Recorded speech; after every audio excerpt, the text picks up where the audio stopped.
I stared at the for sale sign that had appeared overnight in my front yard, my coffee mug trembling in my 72-year-old hands. My daughter Karen stood behind me, her arms crossed, waiting for my reaction. "Mom, you need to understand this is for the best," she said, her voice carrying that patronizing tone I'd grown to despise. "You can't keep up with this big house anymore, and frankly, Dad's been gone 3 years now. It's time to be realistic about your limitations." But this wasn't about the house. This was about something much deeper. Something that had been building for months since I'd mentioned wanting to take that trip to New Zealand I'd dreamed about since I was 25. "Old folks don't need travel, Mom," Karen had laughed, dismissing my dreams like I was a child asking for candy.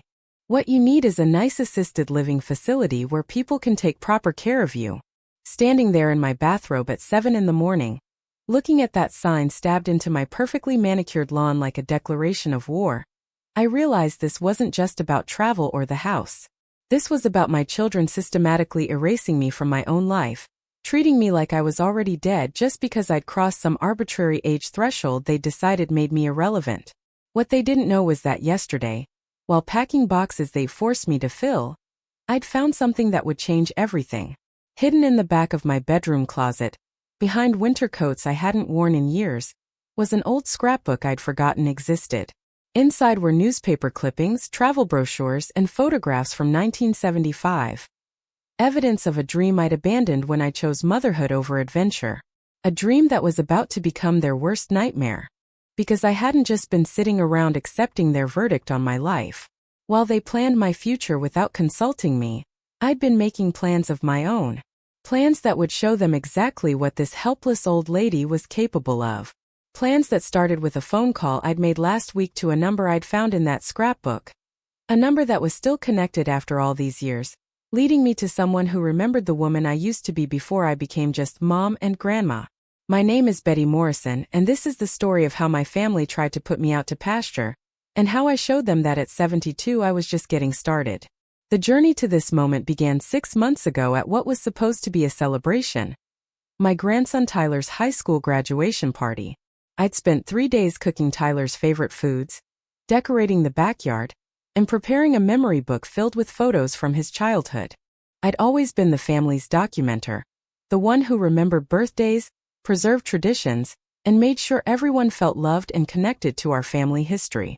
I'd raised 4 children largely on my own while my husband worked double shifts at the factory, sacrificed my college scholarship to support his dreams, and spent 47 years putting everyone else's needs before my own. After Harold died, I thought maybe finally, it might be time to do something for myself. I'd mentioned to Karen, my eldest at 48, that I'd always dreamed of seeing New Zealand's South Island, maybe taking one of those scenic train rides through the mountains I'd read about in National Geographic for decades. "Mom, be serious," Karen had said, barely looking up from her phone while I served the meal I'd spent days preparing. "You're 72 years old. You can't just go gallivanting around the world by yourself. What if something happens? What if you get lost or have a medical emergency?" My son David, 45 and always ready to support whatever Karen said, chimed in without lifting his head from his plate. "She's right, Mom. At your age, you need to be thinking about practical things. Like maybe it's time to consider moving somewhere with more support. This house is getting too big for you. The yard work alone must be overwhelming," added my daughter-in-law Lisa, gesturing toward the meticulously maintained garden Harold and I had spent 30 years cultivating together. "And all those stairs to your bedroom. It's just not safe for someone your age." I felt something crack inside my chest, but I kept serving dessert Tyler's favorite chocolate cake that I'd made from scratch. The same recipe I'd used for every birthday and celebration for the past 18 years. "I maintain this house and garden just fine," I said quietly. "And I was thinking about the New Zealand trip because I've always wanted to see those places Harold and I talked about visiting someday." "Dad's gone, Mom," Karen said bluntly. "Those dreams died with him. You need to focus on reality now." The rest of the evening passed in a blur of casual conversation about everyone else's lives, Tyler's college plans, David's promotion, Karen's new SUV, Lisa's renovation projects. No one asked about my dreams, my interests, or my plans. I was just the elderly mother who provided food and family history, apparently no longer considered capable of having a future worth discussing. That night, after everyone left and I was cleaning up the dishes alone, I found myself staring at the travel section of Harold's old newspapers that I'd saved in a kitchen drawer. For 47 years, I'd cut out articles about places we'd someday visit, when the kids were grown and when Harold retired and when we had more time. That someday never came. Harold died of a heart attack 3 days before his planned retirement, surrounded by travel brochures for trips we'd never take. The next few months brought a steady campaign from my children to help me transition into the next phase of life. Karen began showing up unannounced to check on things, always finding something to criticize. The bathroom tiles were getting loose. What if I slipped? The front steps were uneven. What if I fell? The grocery stores were too crowded. What if I got confused or overwhelmed?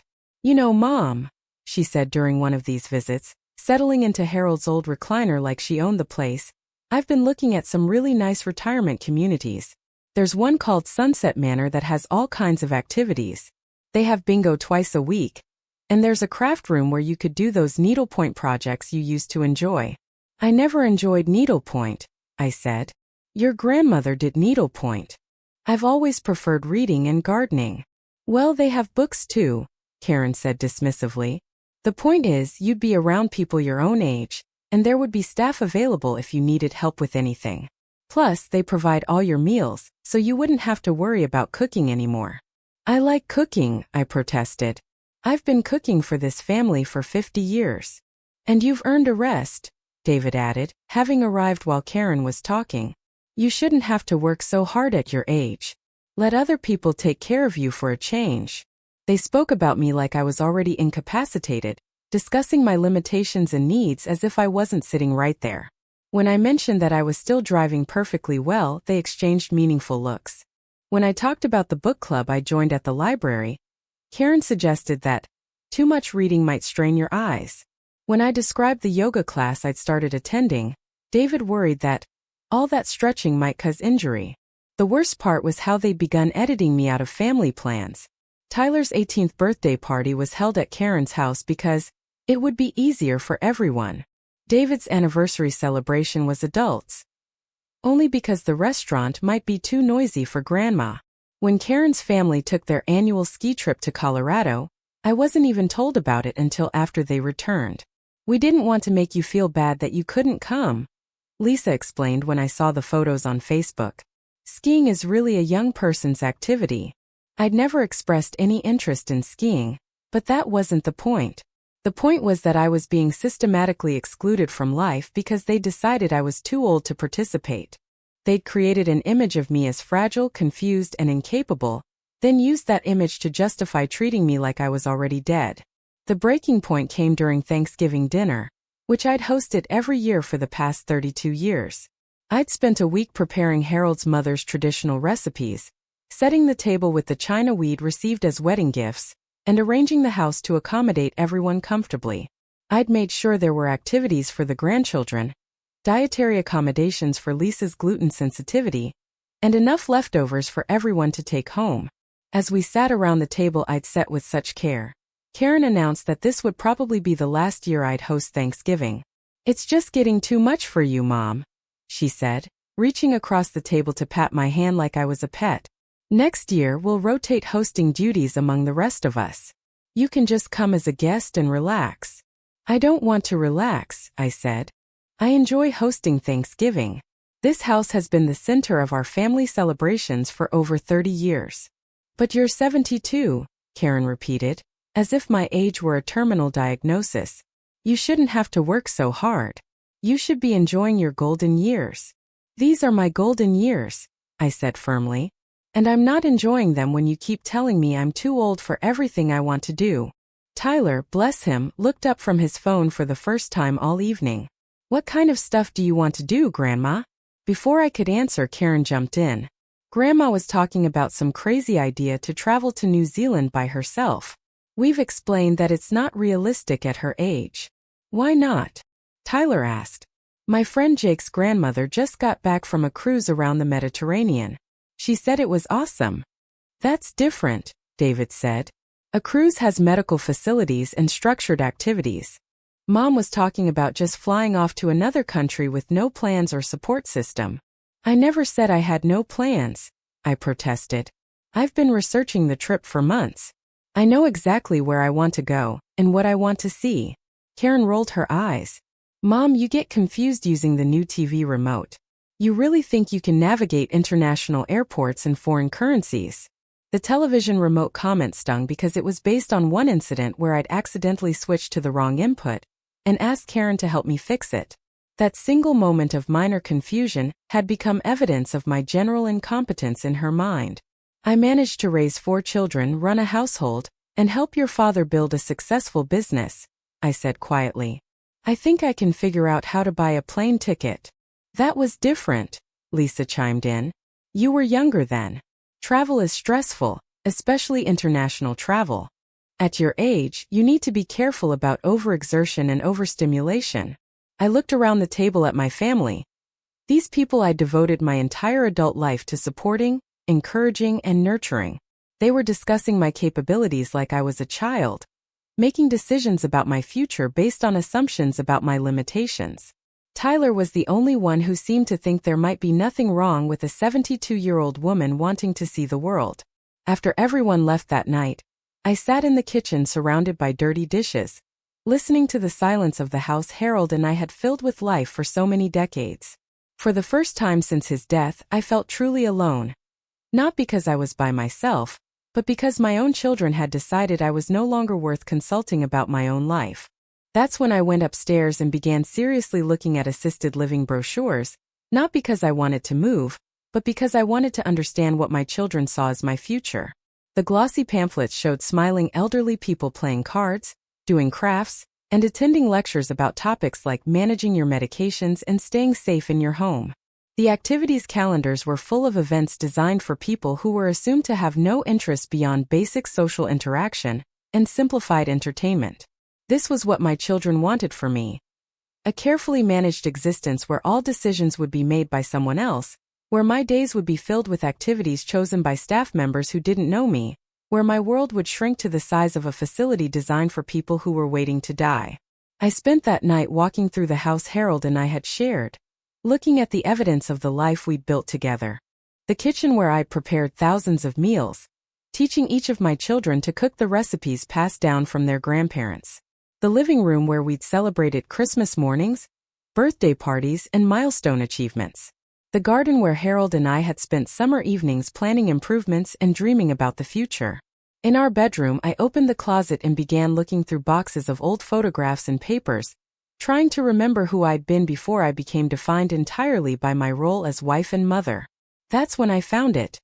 Pushed way back behind winter coats, covered in dust and almost forgotten. The scrapbook was brown leather, worn soft with age, and filled with newspaper clippings, magazine articles, and brochures I'd collected during the first year of my marriage. I'd been 25 years old, working as a secretary at a travel agency while Harold finished his engineering degree.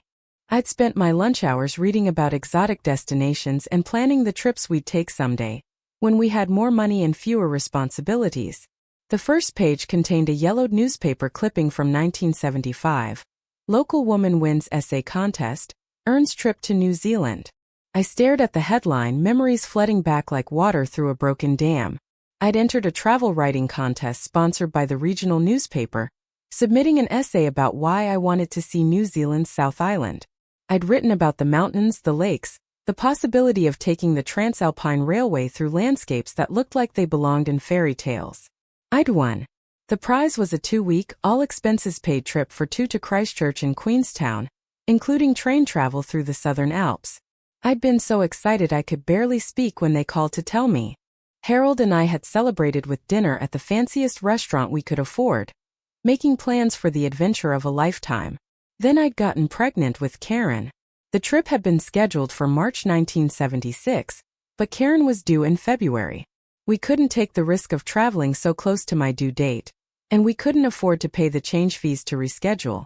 So we'd given up the trip, sold the vouchers to another couple, and used the money for baby furniture instead. We'll go to New Zealand when Karen's older, Harold had promised. This is just a delay, not a cancellation. But Karen had been followed by David 2 years later, then Linda, then Michael. By the time our youngest started school, Harold was working 60-hour weeks to support the family, and I was too busy managing 4 children's schedules to think about travel. When the kids were teenagers, we'd convinced ourselves we couldn't leave them unsupervised long enough for an international trip. When they went to college, we were paying tuition bills that consumed every spare dollar. When they graduated and started their own families, Harold and I finally began planning that delayed honeymoon to New Zealand. We'd collected brochures, researched hotels, and started a special savings account. We were going to celebrate our 40th wedding anniversary by finally taking the trip we'd dreamed about for decades. Harold died 6 weeks before our anniversary.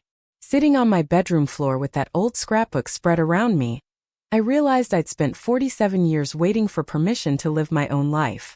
Permission from circumstances, from family responsibilities, from financial limitations, and now from my children who decided I was too old to have dreams worth pursuing.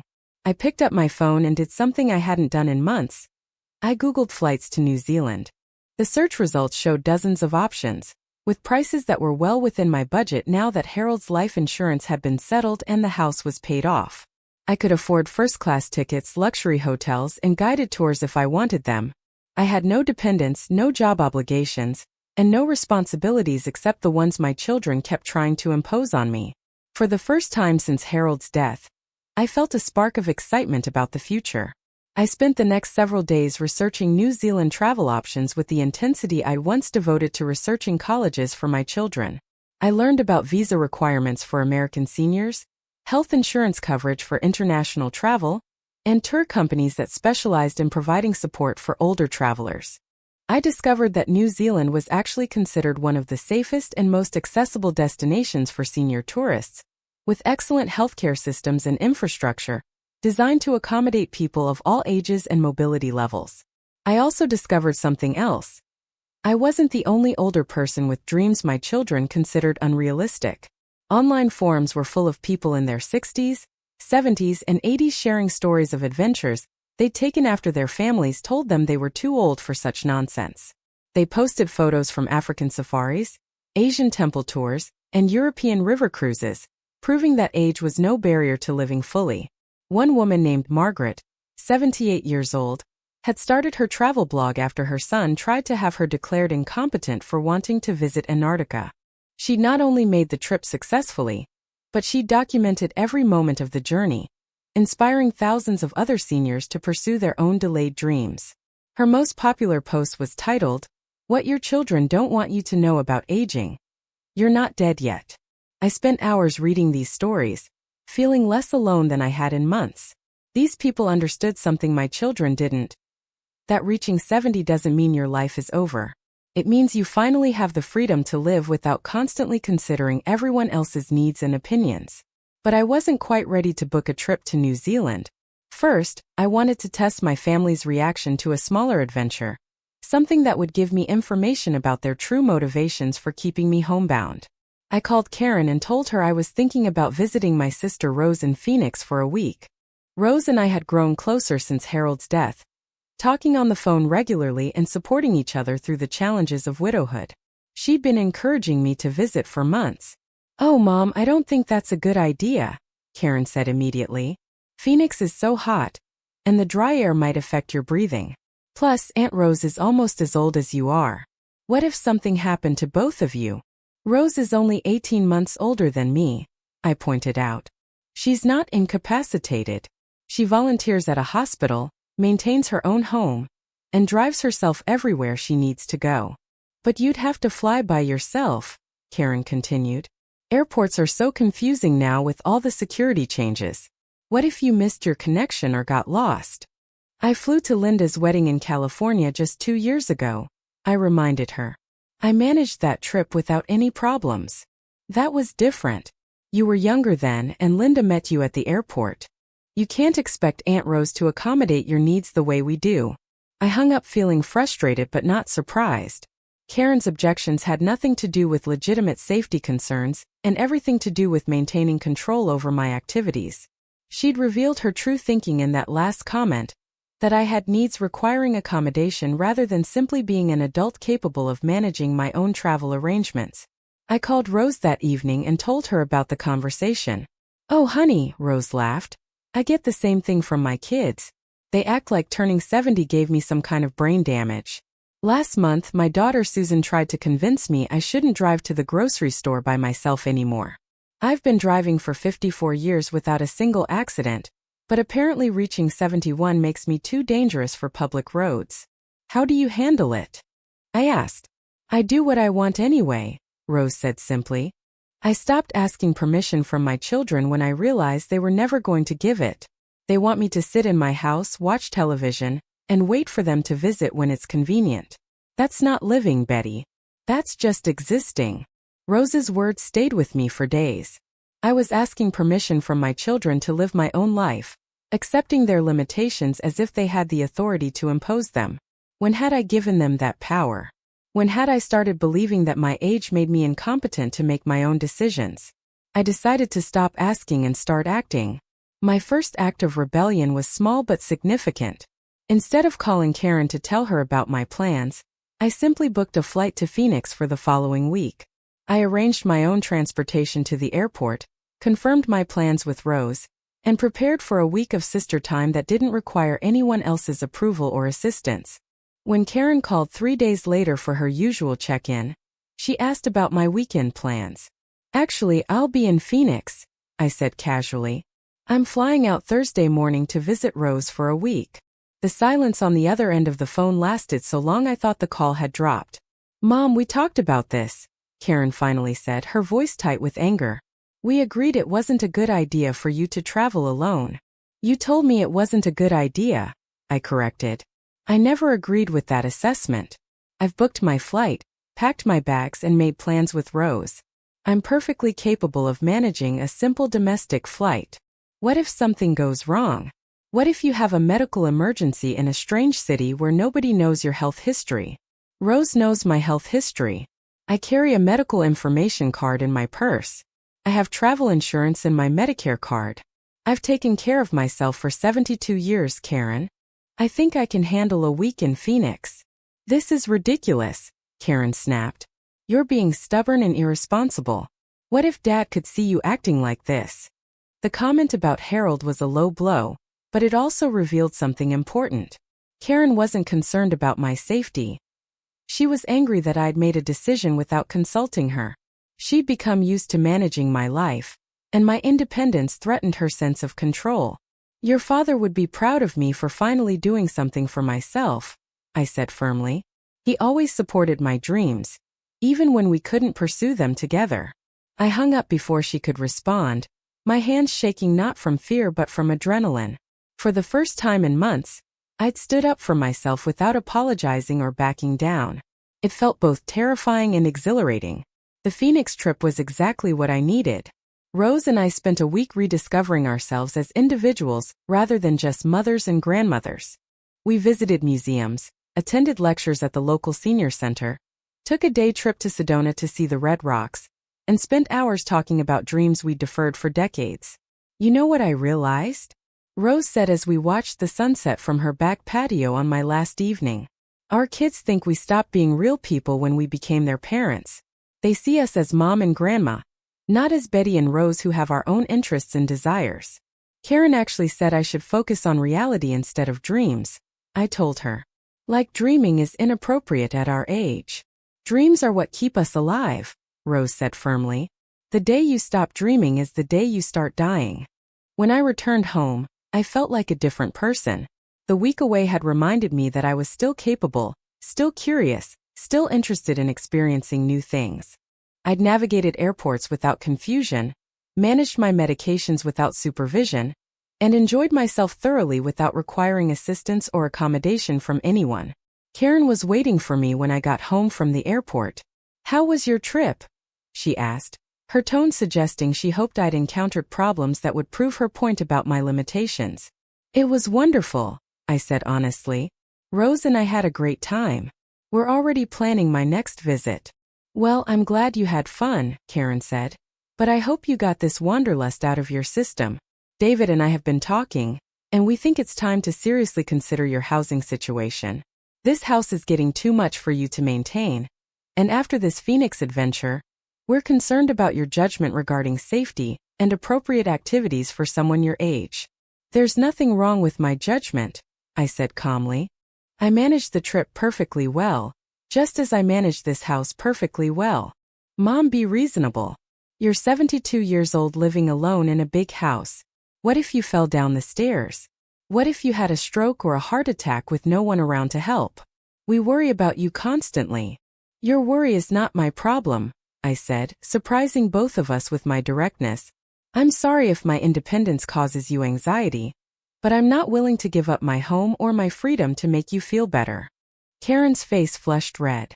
This isn't about us feeling better. This is about accepting reality about your limitations and making practical decisions about your future. My future is my decision to make, I said firmly. Not yours. That conversation marked the beginning of what Karen later called my difficult phase. My children began staging interventions disguised as family dinners, where they'd gang up on me with statistics about senior citizens' accident rates, stories about elderly people who'd gotten lost or confused while traveling, and brochures for retirement communities that promised to keep me safe from my own poor judgment. The breaking point came during a Sunday dinner at David's house in February. I'd brought Harold's famous apple pie recipe, spent the morning preparing a dish that had been a family favorite for decades. As we ate dessert, Lisa mentioned that she'd driven by my house earlier in the week. I noticed your front walkway has some loose bricks, she said. That seems like a liability issue. Someone could trip and get hurt. I've walked on that walkway every day for 30 years, I said. I know exactly where every loose brick is located. But what about delivery people or visitors who don't know about the hazards? David asked. You could be held responsible if someone got injured on your property.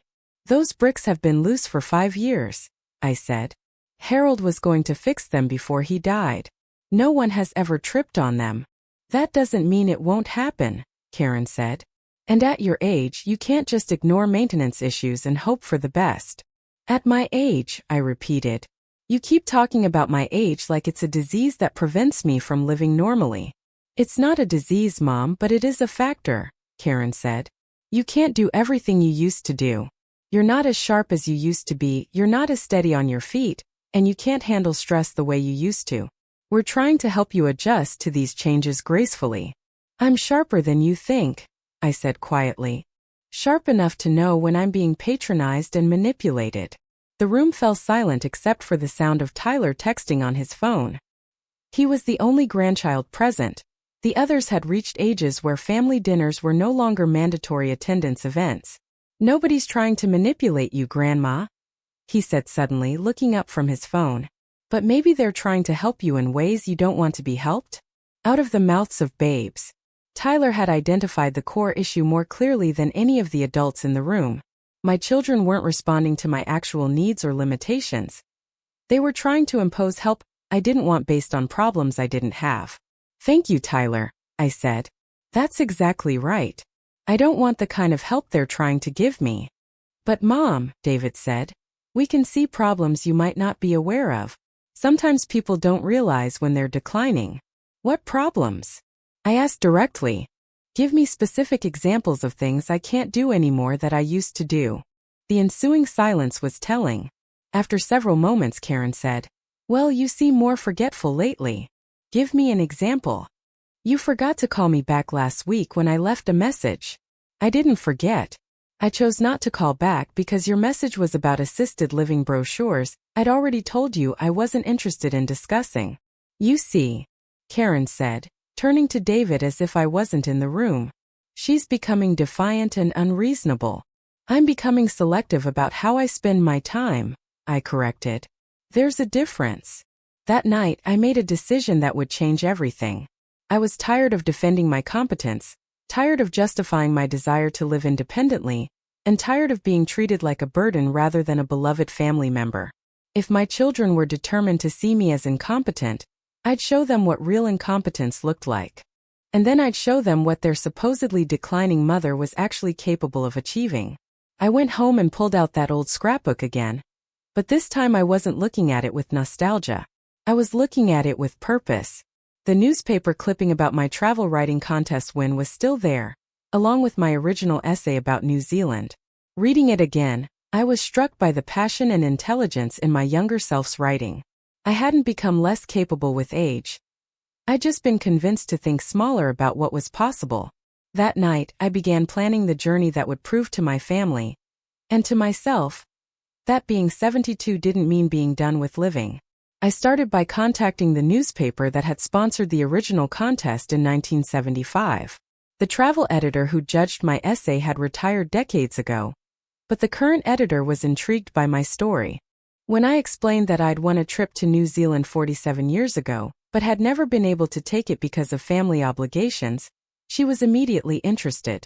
We're always looking for human interest stories about people pursuing delayed dreams, she said. Would you be interested in writing about your experience if you decide to make the trip now?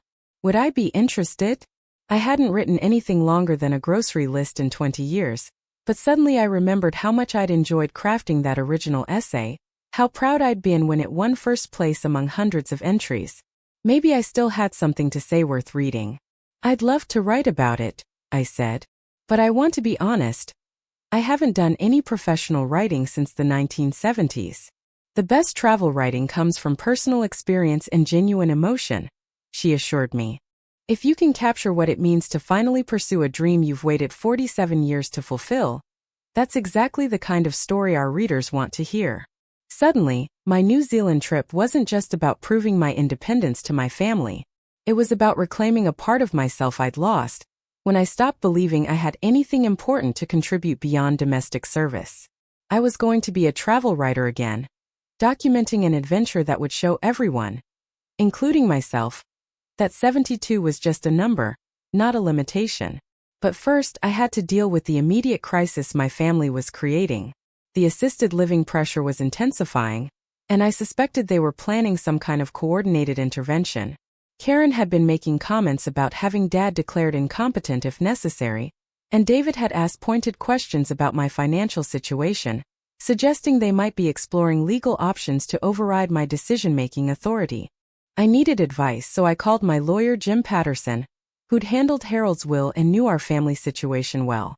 Jim was in his 60s himself and had dealt with plenty of families struggling with aging parent issues. Betty, I have to ask, are you experiencing any cognitive difficulties that might support their concerns? He said carefully. Jim, you've known me for 20 years. Do I seem cognitively impaired to you? Not at all. You're as sharp as you've ever been. But I have to ask because if your children are considering legal action, they'll need evidence of incompetence or diminished capacity. What kind of evidence would they need?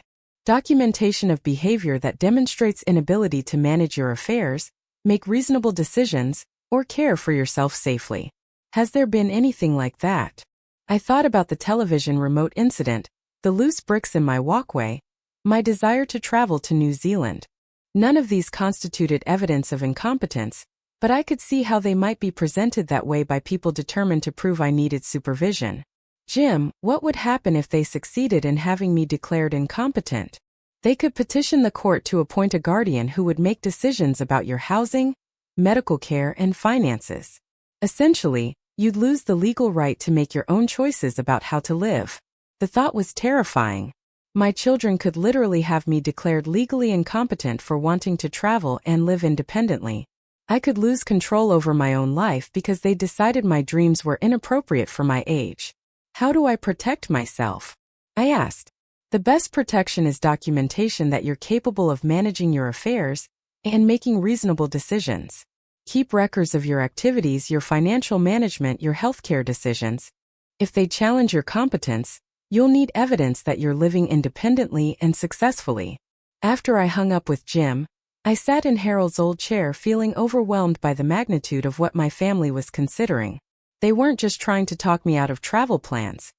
They were potentially preparing to have me declared legally incompetent, so they could force me into the lifestyle they thought was appropriate for someone my age. But I wasn't going to go down without a fight. If they wanted documentation of my competence, I'd give them documentation that would leave no doubt about my capabilities. I was going to plan and execute the most thoroughly documented, successfully managed international travel experience possible. When I returned from New Zealand with proof that I could navigate foreign countries, manage complex itineraries, and take care of myself in challenging situations, they'd have no grounds for questioning my judgment or independence.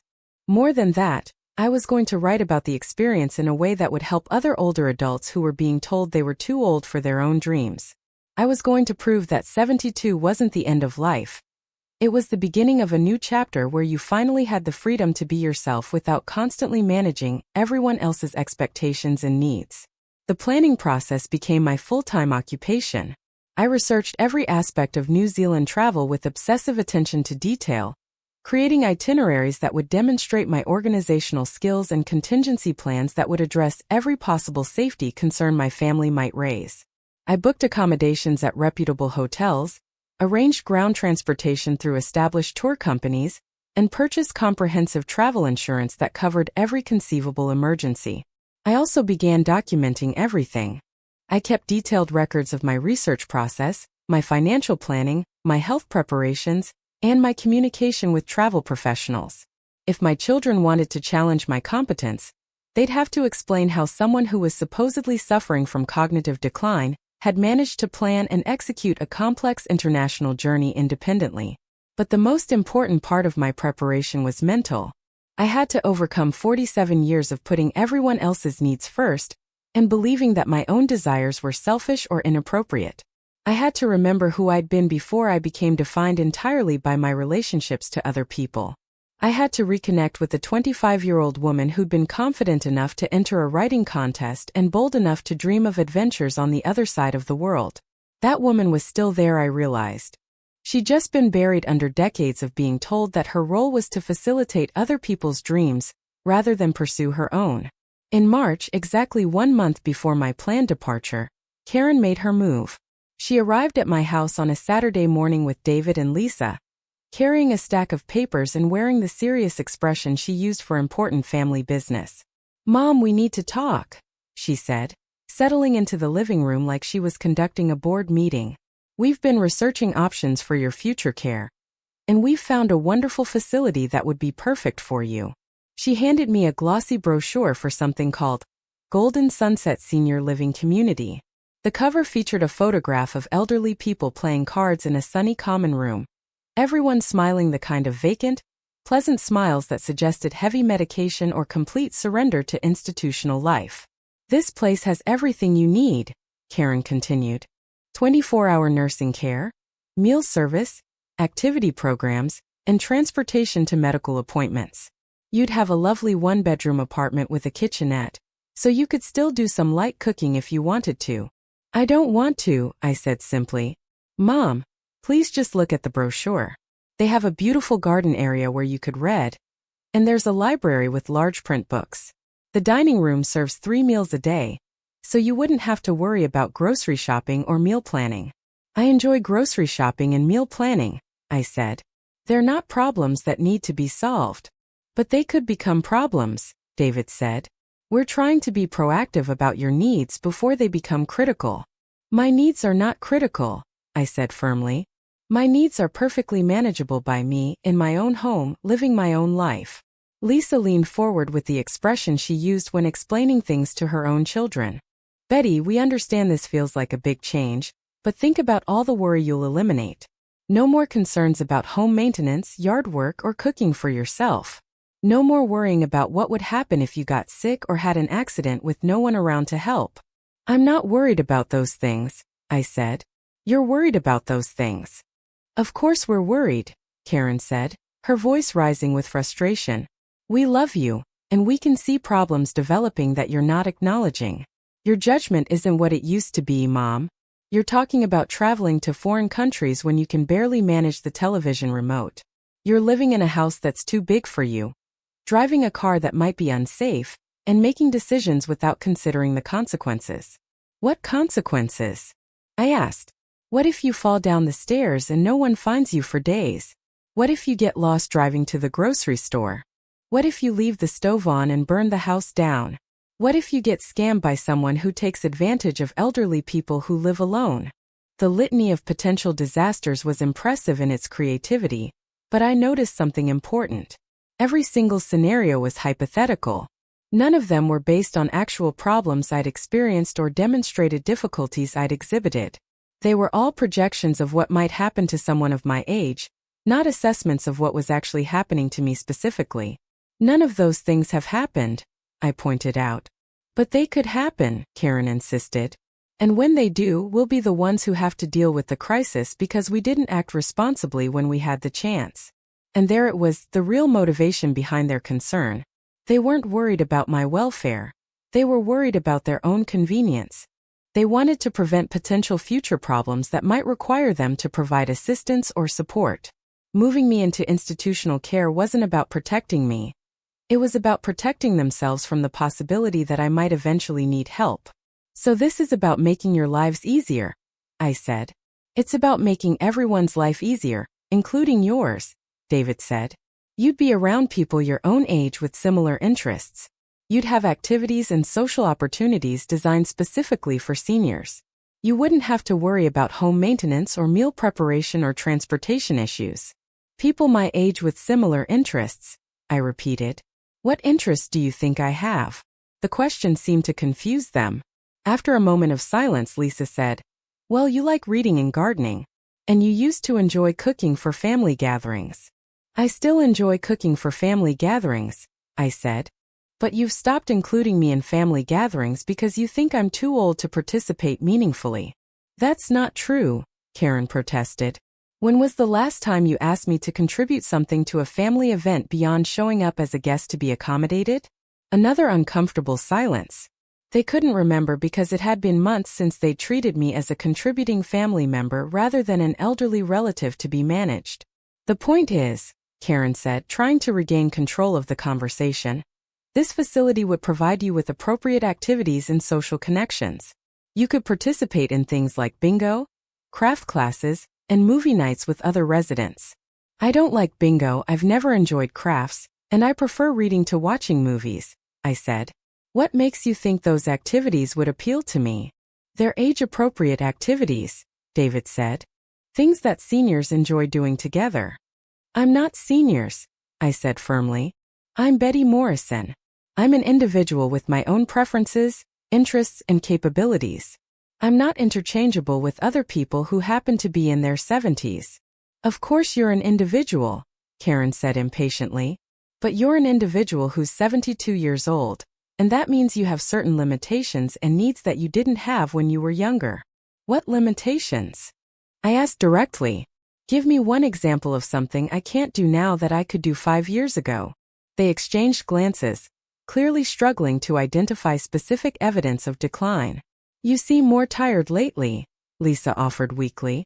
I seem more tired because I'm depressed about being treated like I'm incompetent, I said.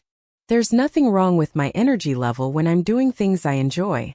See, that's exactly what we're talking about, Karen said, pouncing on my admission of depression. You're admitting that you're struggling emotionally. That's a sign that you need more support than you're getting living alone. I'm struggling emotionally because my own children are trying to force me into an institution against my will, I said. That's not a mental health problem. That's a rational response to being bullied by people I trusted to respect my autonomy. We're not bullying you, David said. We're trying to help you transition gracefully into the next phase of your life. This is my life, I said, standing up from my chair and moving toward the front door. All of it. Every day I have left is still my life to live as I choose. I don't need to transition into anything, except whatever I decide comes next. Mom, please, Karen said, standing up as well. At least visit the facility before you make a final decision. Just see what it's like. Talk to some of the residents about their experiences. I've made my final decision, I said, opening the front door. I'm not moving into assisted living, and I'm not continuing this conversation. Then we'll have to consider other options, Karen said, her voice cold with anger. What other options? I asked, though I already knew the answer. Legal options, David said. If you can't make reasonable decisions about your own welfare, we may need to petition for guardianship to protect you from yourself. You do what you think you need to do, I said calmly. And I'll do what I think I need to do. After they left, I sat in my living room surrounded by the assisted living brochures they'd left behind, feeling simultaneously angry and determined. They'd essentially threatened to have me declared legally incompetent if I didn't voluntarily surrender my independence. They'd revealed that their concern for my welfare was really about controlling my choices and eliminating their own potential inconvenience. But they'd also given me exactly the motivation I needed to follow through on my New Zealand plans. If they wanted to challenge my competence in court, I'd return from my trip with such overwhelming evidence of my capabilities that no judge would take their petition seriously. I'd document every aspect of my journey, prove that I could manage complex travel independently, and demonstrate that their assumptions about age-related limitations were based on prejudice rather than reality. I called the airline that evening and confirmed my departure date, April 15th, exactly 3 weeks away. I'd be gone for 18 days, traveling through both the North and South Islands, taking the train journey I dreamed about for 47 years, and writing about the experience for publication. When I returned, my family would have to acknowledge that their 72-year-old mother was still capable of pursuing her own dreams. But first I had to make sure they couldn't stop me from leaving. I called Jim Patterson first thing Monday morning and explained the situation. "Betty, they can't prevent you from traveling unless they successfully petition for guardianship first," he assured me. "And that process takes time. They'd need to file papers, provide evidence, schedule hearings, and convince a judge that you're incompetent. That's not something that happens overnight." "How long does it typically take?" "At least several weeks, often months, especially if you contest their petition. And based on my interactions with you, I can't imagine any judge finding you incompetent without substantial evidence of cognitive impairment or inability to manage your affairs." "So I'm safe to travel as planned?" "Legally, yes. But Betty, I have to ask, are you prepared for the family conflict this is going to create? Your children are clearly determined to control your living situation. When you return from New Zealand having proven their assumptions wrong, they might escalate their efforts rather than backing down." "Then I'll deal with that when it happens," I said. "Right now, I'm more concerned about proving that their assumptions are wrong than I am about their reaction to being proven wrong." "Fair enough. But I'd recommend documenting everything about your trip, your planning process, your daily activities, any challenges you encounter, and how you handle them. If they do file a guardianship petition when you return, you'll want evidence that you're capable of managing complex situations independently." "I'm already doing that," I assured him. "I'm going to have more documentation than any international traveler in history." After I hung up with Jim, I realized I had one more important call to make. I dialed Tyler's cell phone, hoping to catch him between classes. "Hi, Grandma," he answered. "What's up?" "I wanted to tell you something before you hear it from your mother," I said. "I'm taking a trip to New Zealand next month." "That's awesome," he said immediately. "Mom mentioned you talked about wanting to go there. Are you taking one of those tour groups?" "I'm going independently," I said. "I've planned the whole trip myself." "Cool. How long will you be gone?" 18 days. I'm going to see the places I've wanted to visit since before your mother was born." "That's really cool, Grandma. I'm proud of you for doing something you've always wanted to do." Tyler's immediate enthusiasm and support highlighted the contrast between his reaction and his parents' disapproval. He saw my trip as an accomplishment to celebrate, while they saw it as evidence of poor judgment to be prevented. "Tyler, your mother and father are pretty upset about my travel plans," I said carefully. "They think I'm too old to handle international travel safely." "That's crazy," he said. "You're not helpless. You managed that trip to Phoenix just fine, and you handle everything else in your life without problems. Why would New Zealand be any different?" "That's exactly what I think," I said. "But they're talking about trying to stop me from going." "How can they stop you? You're an adult." "They're threatening to petition the court to have me declared incompetent," I said, deciding Tyler was mature enough to understand the full situation. The silence on the other end of the phone lasted so long I thought he'd hung up. "They want to do what?" he finally said, his voice tight with anger.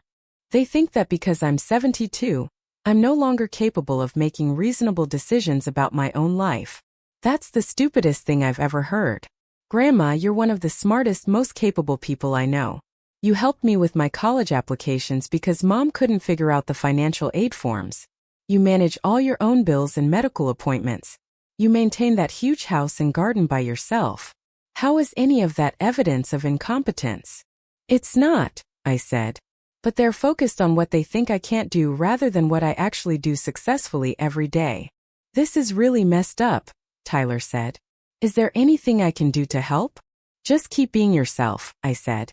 It means a lot to know that someone in the family believes in me. I totally believe in you, Grandma. And I think Mom and Dad are being really unfair. You should be able to live your life however you want to live it. After I hung up with Tyler, I felt more determined than ever to follow through on my plans.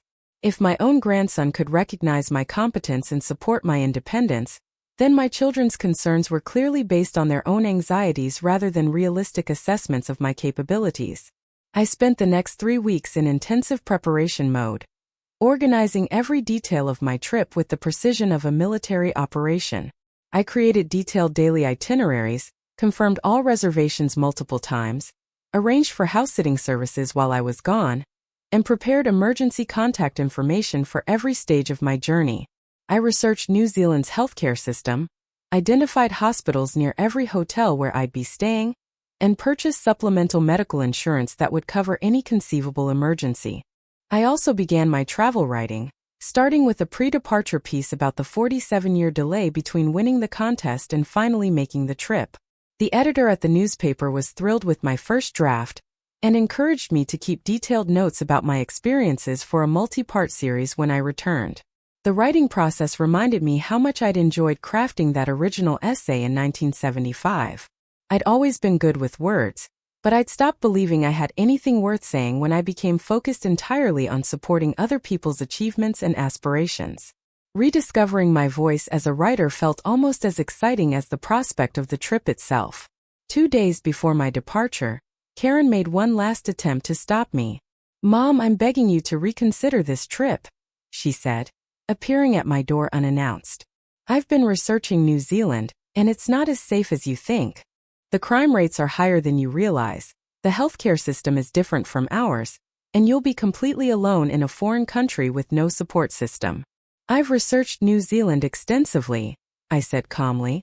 "It has one of the lowest crime rates in the world and an excellent healthcare system. I'll hardly be alone. I'll be staying at reputable hotels with helpful staff, and I've arranged ground transportation through established tour companies.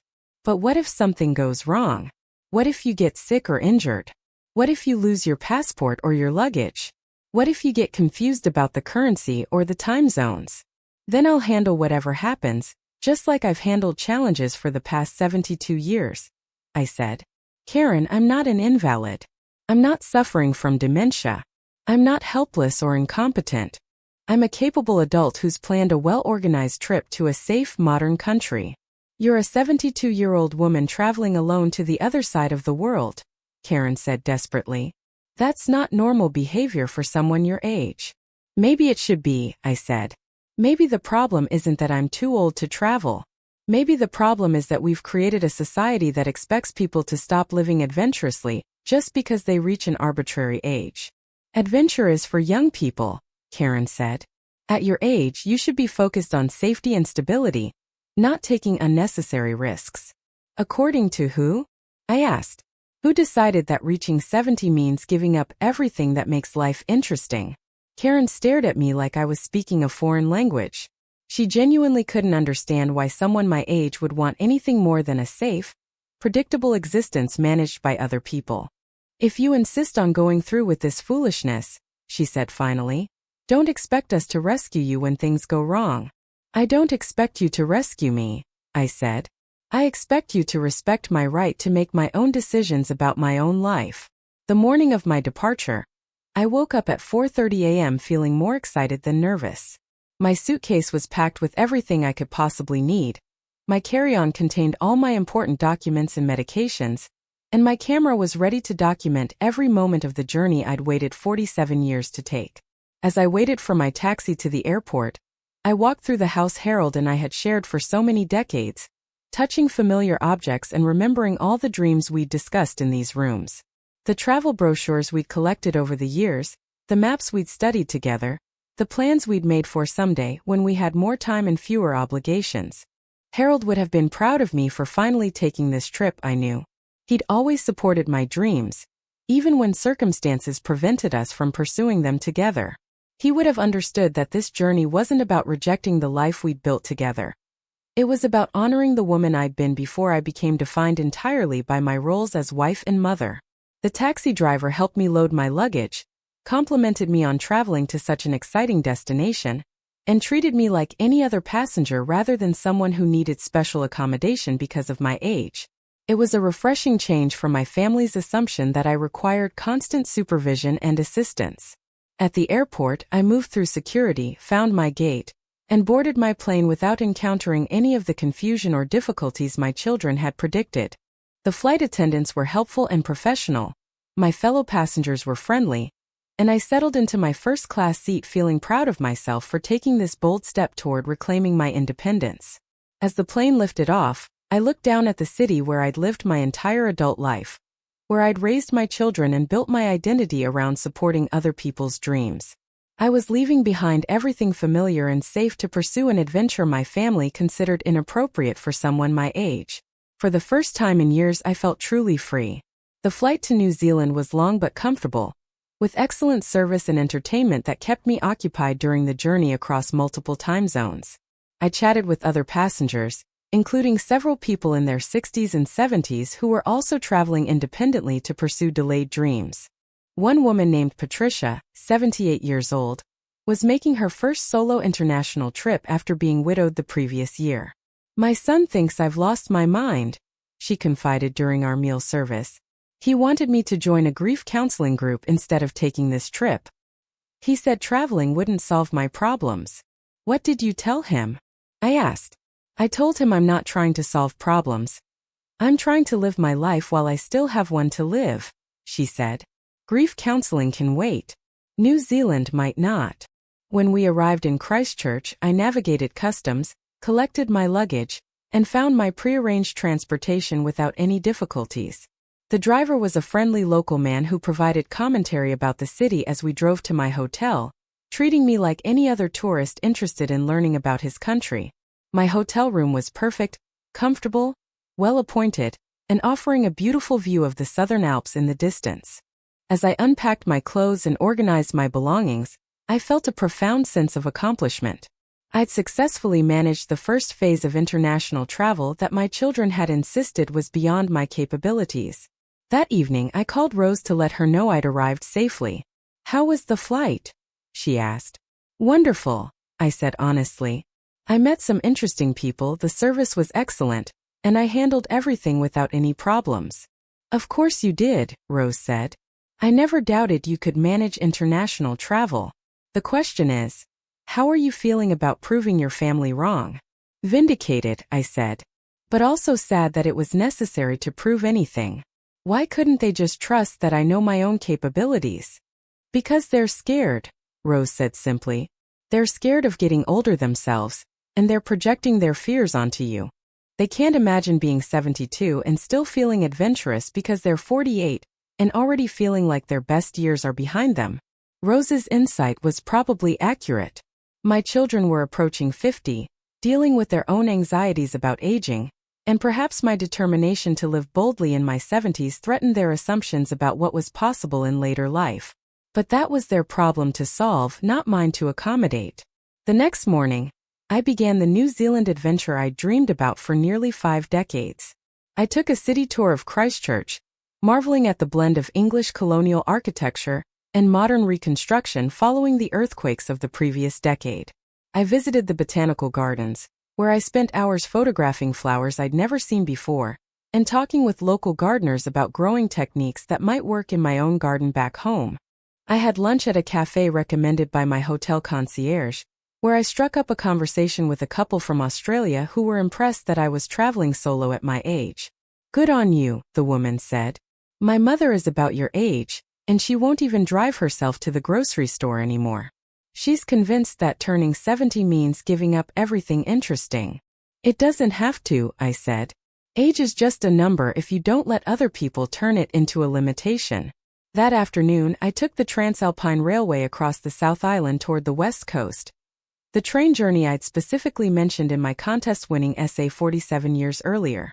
As the train wound through mountain passes, across river valleys, and through landscapes that looked like they belonged in fantasy novels, I understood why my 25-year-old self had been so excited about this particular experience. The scenery was breathtaking, but more than that, the journey itself felt symbolic. I was literally and figuratively traveling through territory I'd never explored before, seeing possibilities I'd never imagined, when I was focused entirely on managing other people's needs and expectations. I spent the next 2 weeks exploring both islands of New Zealand with the enthusiasm of someone half my age. I took helicopter tours over glaciers, went whale watching off the coast of Kaikoura, explored the glowworm caves in Waitomo, and visited the geothermal wonders of Rotorua. I hiked portions of the Milford Track, took scenic flights over fjords, and even tried bungee jumping in Queenstown. Something my children would have considered evidence of complete mental breakdown if they'd known about it.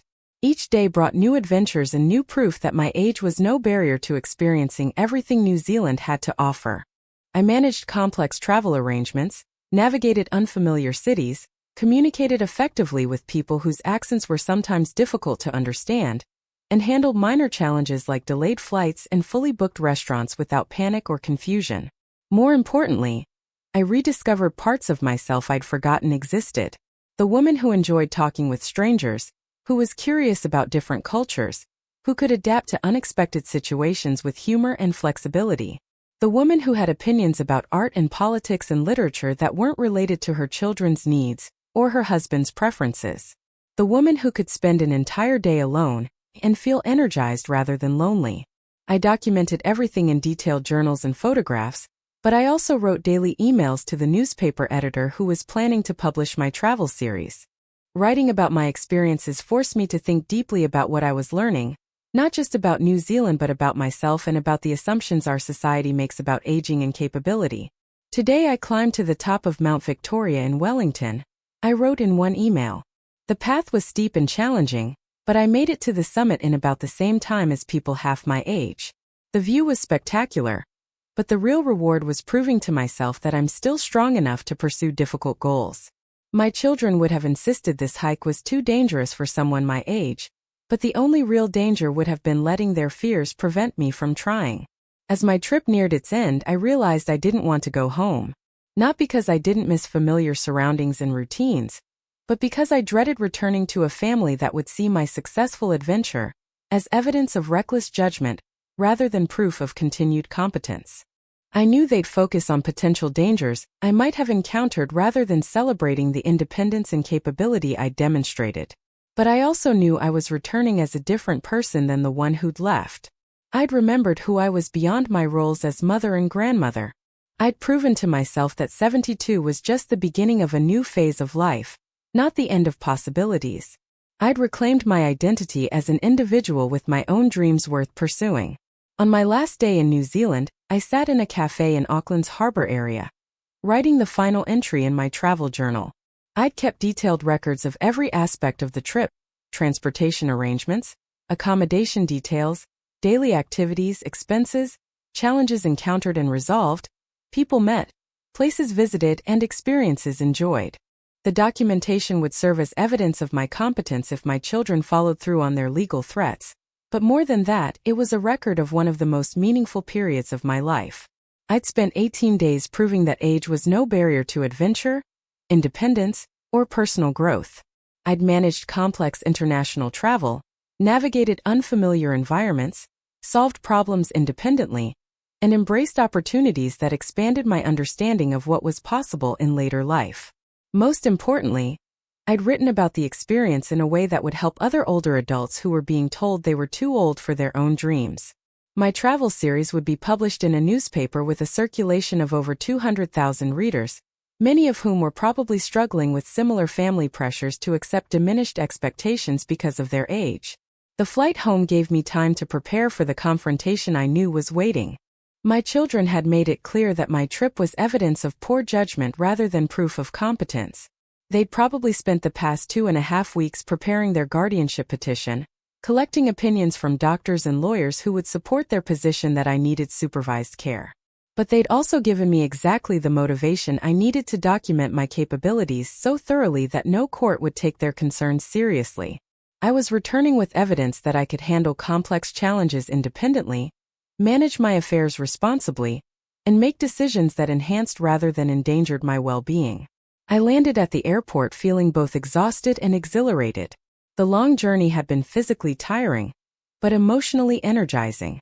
I'd accomplished something my family had insisted was impossible for someone my age. I'd proven that their assumptions about aging and capability were based on stereotypes rather than reality. Tyler was waiting for me at baggage claim, holding a welcome home sign and grinning broadly. "Grandma, how was your trip?" he asked, hugging me tightly. "It was incredible," I said honestly.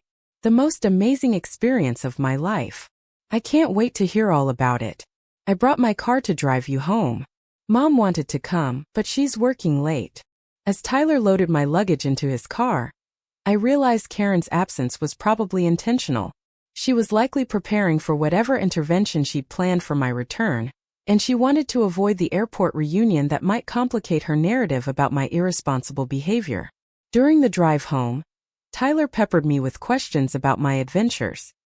He was genuinely interested in the places I'd visited, the people I'd met, and the activities I'd enjoyed. His enthusiasm reminded me of how family members should react to each other's accomplishments, with celebration rather than criticism. "Mom's been pretty stressed while you were gone," he said as we pulled into my driveway. "She kept talking about what would happen if something went wrong, and you needed help in a foreign country." "Did anything go wrong?" I asked. "Not that I know of. You sent postcards and emails, and you sounded like you were having a great time." I was having a great time. And nothing went wrong because I planned carefully and handled challenges as they arose, just like I handled challenges at home. Tyler helped me carry my luggage inside, where I found evidence that Karen had been monitoring my house during my absence. The mail was sorted and stacked neatly on the kitchen table, the plants had been watered, and there was a note explaining that she'd taken the liberty of having the loose bricks in my front walkway repaired while I was gone. "She wanted to make sure everything was safe for when you got back," Tyler explained. "Dad hired a contractor to fix the walkway last week." I understood the gesture's dual purpose. Karen had addressed one of the safety hazards she'd identified as evidence of my inability to maintain my home properly.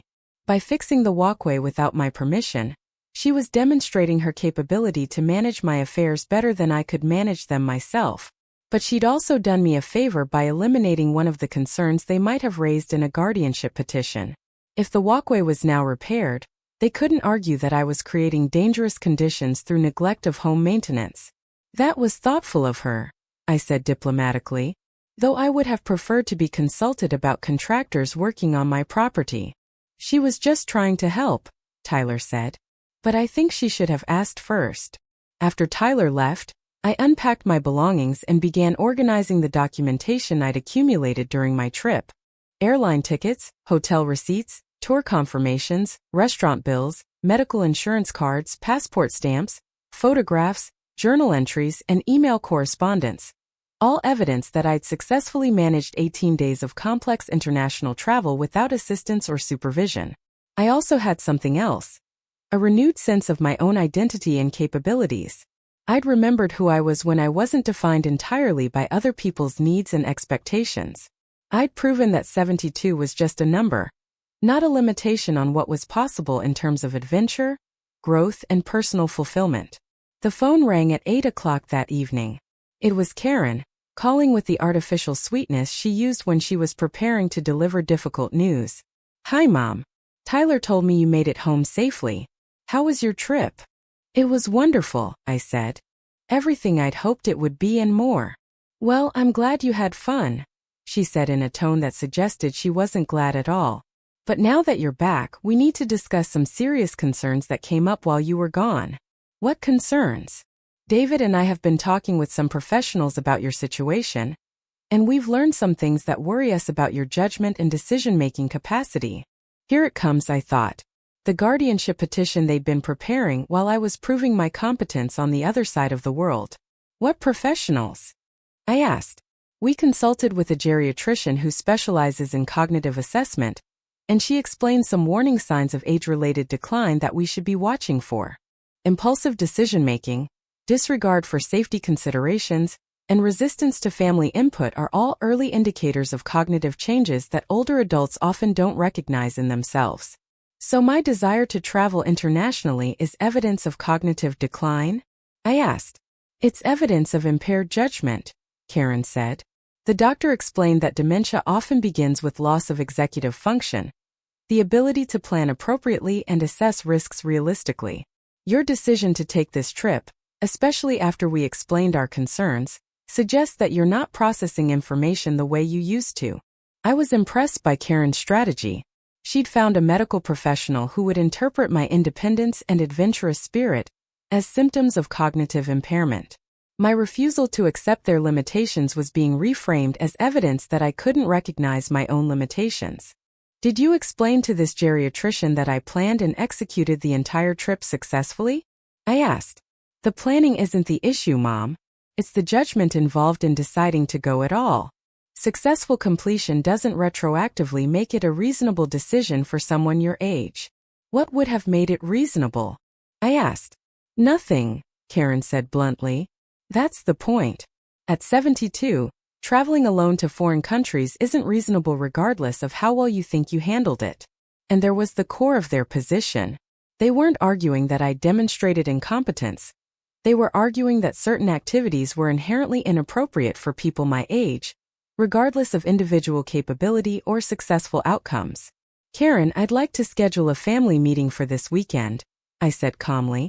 I have some things to share about my trip that I think will address your concerns. What kind of things? Documentation, I said simply. Evidence that might help you understand why your assumptions about my capabilities aren't accurate. Mom, we're not making assumptions.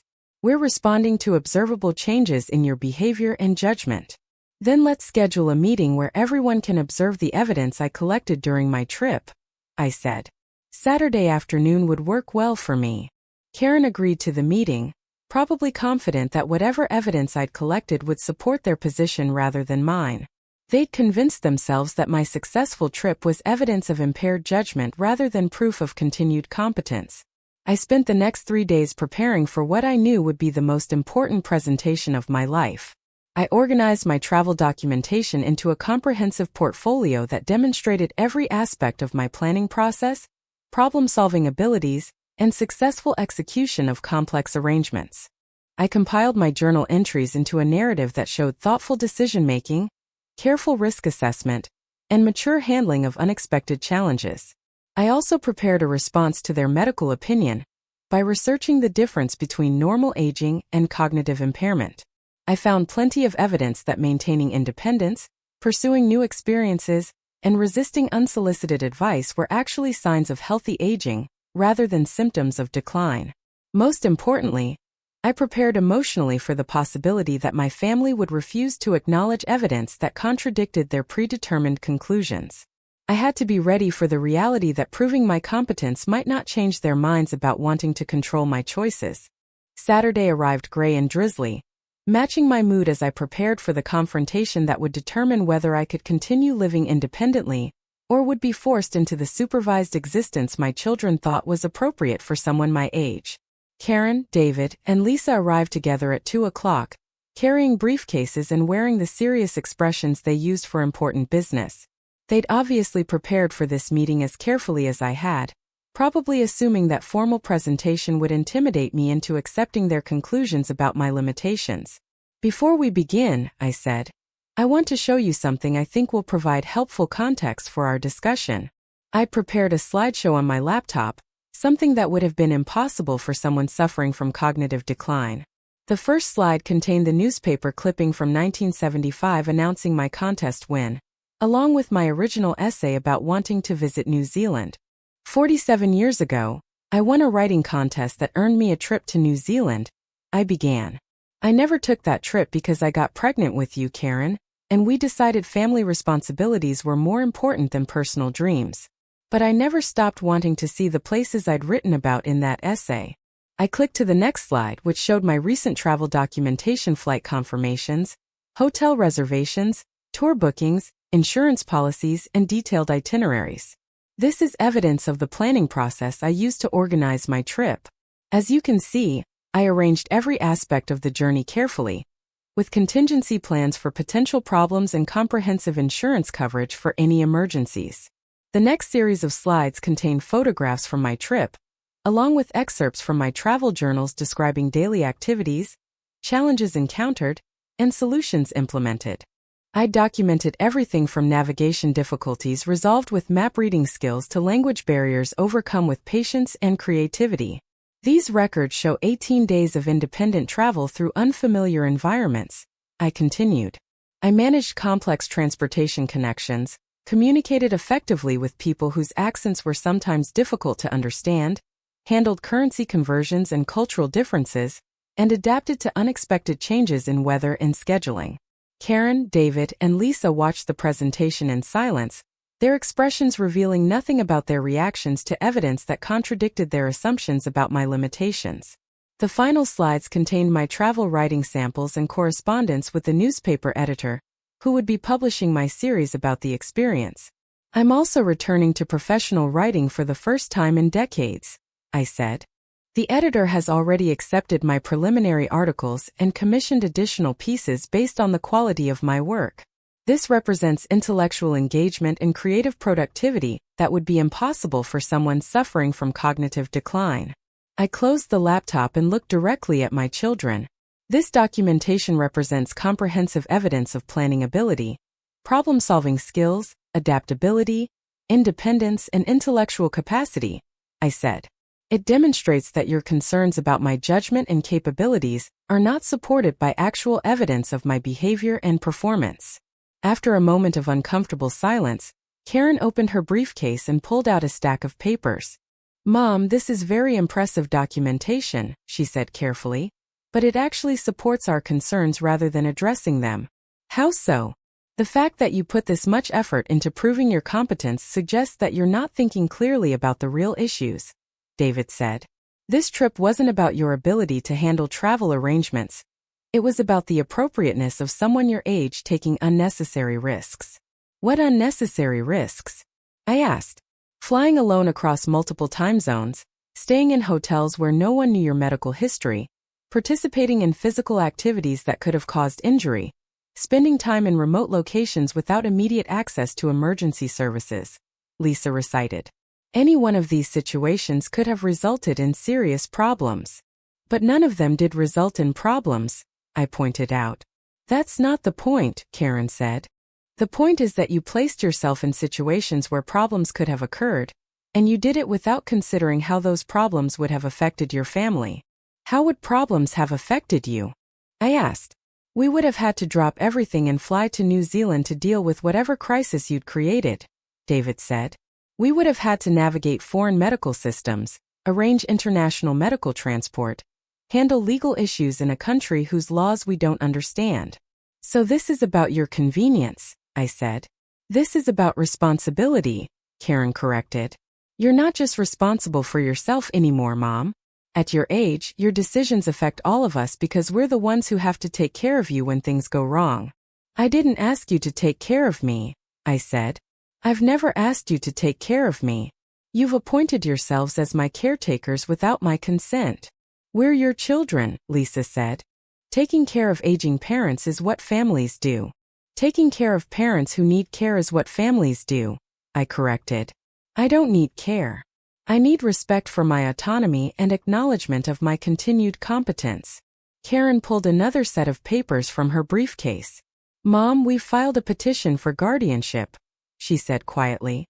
"We didn't want it to come to this, but your behavior over the past few months has convinced us that you're not capable of making reasonable decisions about your own welfare." I felt my heart rate increase, but I kept my voice steady. "On what grounds?" "Impaired judgment demonstrated by inappropriate decision-making, disregard for safety considerations, and resistance to family input regarding your care needs," David recited. "We have medical opinions supporting our position that these behaviors indicate cognitive changes that prevent you from recognizing your own limitations." "You have a medical opinion from a doctor who has never examined me or spoken with me," I said. "You have a theoretical assessment based on your interpretation of my behavior, not an actual evaluation of my cognitive function." "The doctor reviewed the information we provided and confirmed that your recent actions fit the pattern of early-stage dementia," Karen said. She's prepared to testify that your insistence on maintaining independence despite obvious risks indicates diminished capacity to assess your own needs realistically. I realized they constructed an essentially unfalsifiable argument. Any evidence of my competence would be reinterpreted as proof of my incompetence. My successful trip wasn't evidence of capability. It was evidence of impaired judgment for attempting the trip at all. My detailed documentation wasn't proof of planning ability. It was proof of obsessive behavior indicating cognitive dysfunction. What do you want from me? I asked. We want you to voluntarily agree to move into assisted living, Karen said. If you agree to appropriate supervised care, we'll withdraw the guardianship petition. If you continue to resist reasonable accommodations for your age and limitations, we'll proceed with legal action to protect you from yourself. And if the court finds in your favor, then we'll make the decisions about your housing, medical care, and daily activities that you're no longer competent to make yourself, David said. I looked at my 3 children, these people I'd raised, supported, and loved unconditionally for decades, and realized they were prepared to have me declared legally incompetent, rather than acknowledge that their assumptions about aging and capability were wrong. I need time to think about this, I said. You have 1 week, Karen said. If you don't agree to voluntary placement by next Saturday, we'll proceed with the court petition. After they left, I sat in my living room surrounded by the evidence of my successful adventure, feeling both proud and heartbroken. I'd proven beyond any reasonable doubt that I was capable of managing complex challenges independently, but my own family refused to acknowledge evidence that contradicted their predetermined conclusions. I called Jim Patterson that evening to discuss my legal options. Betty, this is a difficult situation, he said after I explained what had happened. Guardianship petitions are hard to fight even when they're unjustified, because courts tend to err on the side of caution when it comes to protecting vulnerable adults. But I'm not vulnerable, I protested. I have comprehensive documentation proving my competence. I know, and that documentation will be helpful. But your children will argue that your competence isn't the issue, your judgment is. They'll claim that even competent people can make poor decisions when they're not thinking clearly about risks and consequences. So what are my options? You can contest the petition and force them to prove their case in court. You can agree to an independent cognitive assessment by a neutral medical professional. You can negotiate a compromise that preserves your independence while addressing some of their concerns. What kind of compromise? Maybe agreeing to regular check-ins, emergency alert systems, or other safety measures that would provide them with reassurance without requiring you to give up your home or your independence. I shouldn't have to compromise my autonomy to appease their unfounded anxieties, I said. You're right, Jim agreed. But sometimes compromise is better than risking a court decision that could be much worse. I spent the next few days considering my options, but I also spent time doing something more important. I wrote about my experience in a way that would help other older adults facing similar family pressure to accept diminished expectations. My travel series was published in the newspaper the following week, generating more reader response than any articles the paper had published in years. Hundreds of people wrote to share their own stories of being told they were too old for their dreams, their own struggles with adult children who confused loving concern with controlling behavior. One letter particularly moved me. It was from a woman named Dorothy, age 79, whose son had moved her into assisted living against her will after she mentioned wanting to take a painting class. Reading about your New Zealand adventure gave me hope that it's not too late to reclaim my own life, she wrote. If you can travel independently at 72, maybe I can move out of this facility and back into my own apartment at 79. Your story reminded me that age is just a number. It doesn't have to be a prison sentence. I realized that my fight with my family wasn't just about my own independence. It was about challenging society's assumptions about what older adults were capable of achieving when they refused to accept other people's limitations as their own. On Friday evening, the night before Karen's deadline, Tyler called me. "Grandma, I heard about the guardianship thing," he said. "I think it's completely wrong. What do you think I should do?" I asked. "Fight it," he said immediately. "You're one of the most capable people I know. If they succeed in having you declared incompetent, what does that say about everyone else who's being told they're too old to live their own lives?" Tyler understood something his parents didn't. That this wasn't just about me.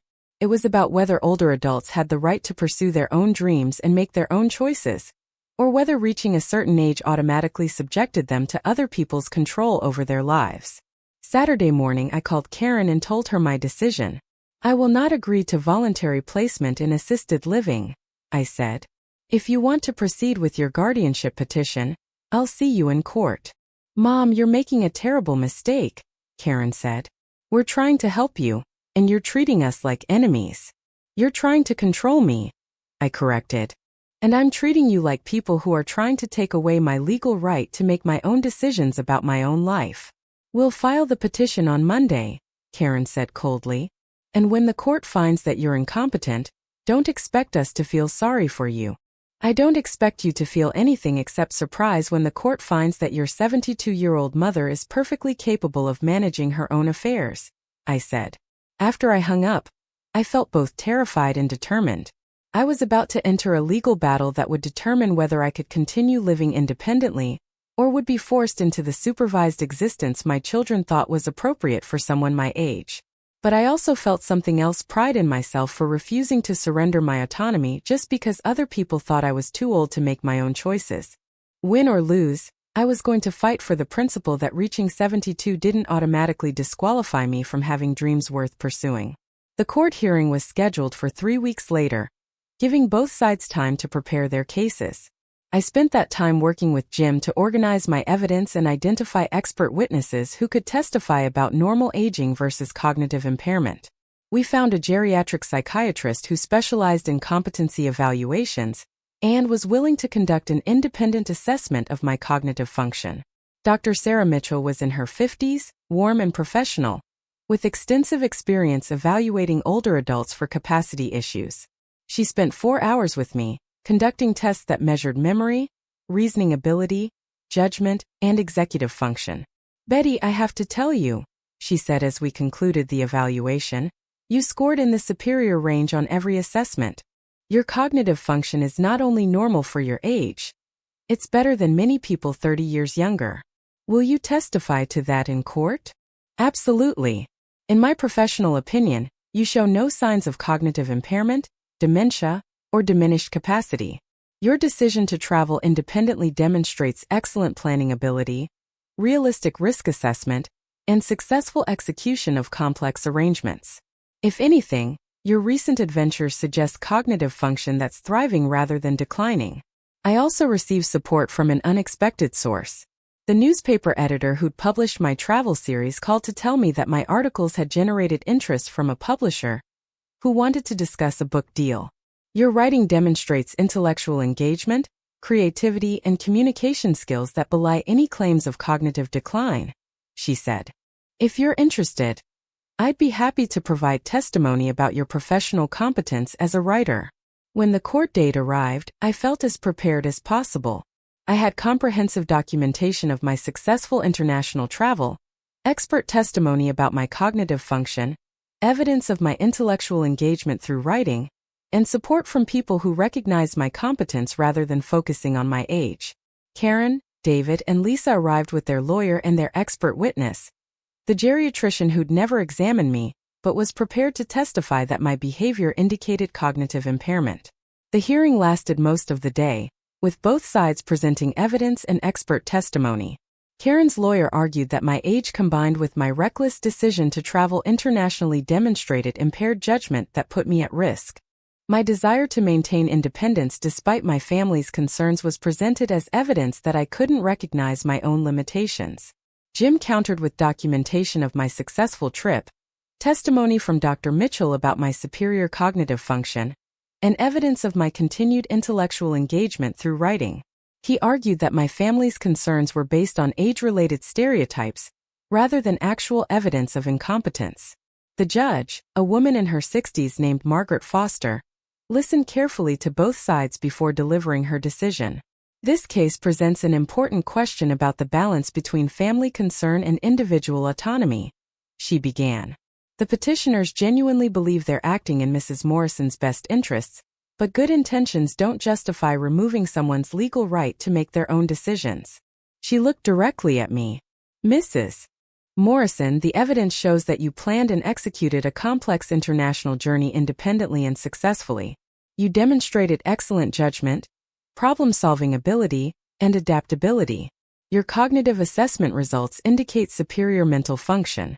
Your recent return to professional writing shows continued intellectual engagement and creativity. Then she looked at my children. The court understands your concerns about your mother's safety and well-being. However, the desire to protect someone from potential risks doesn't justify removing their legal capacity to make their own choices. Mrs. Morrison has shown no evidence of cognitive impairment, poor judgment, or inability to care for herself. The petition for guardianship is denied, Judge Foster concluded. Mrs. Morrison retains full legal capacity to make her own decisions about her housing, medical care, and daily activities. I felt tears of relief and vindication streaming down my face. The court had confirmed what I'd known all along, that being 72 didn't disqualify me from living independently or pursuing my own dreams. But the victory was bittersweet. As we left the courthouse, Karen approached me with tears in her eyes. "I hope you're happy," she said. "You've destroyed our family over your selfish need to prove you're still young." "I haven't destroyed anything," I said sadly. "I've just refused to let you destroy my independence." "Don't expect us to be there for you when you finally admit you need help," David said. "You've made it clear that our opinions and concerns don't matter to you." "Your opinions matter," I said. "But they don't override my right to make my own decisions about my own life." The months following the court victory were both liberating and lonely. I had my independence, but I'd lost the close relationship I'd once had with my children. They treated me with polite distance, like an acquaintance rather than family. Tyler remained supportive, visiting regularly and encouraging my continued adventures, but the others kept their distance. I used my freedom to pursue experiences I'd deferred for decades. I took art classes, joined a hiking group for active seniors, learned to use social media to connect with other older adults who were pursuing delayed dreams. I traveled to Italy, took a photography workshop in Ireland, and spent a month in Australia writing about adventure travel for older adults. My book about the New Zealand experience was published to positive reviews and strong sales. Late blooming. Why 70 is the New 50 became a bestseller among older adults who were tired of being told they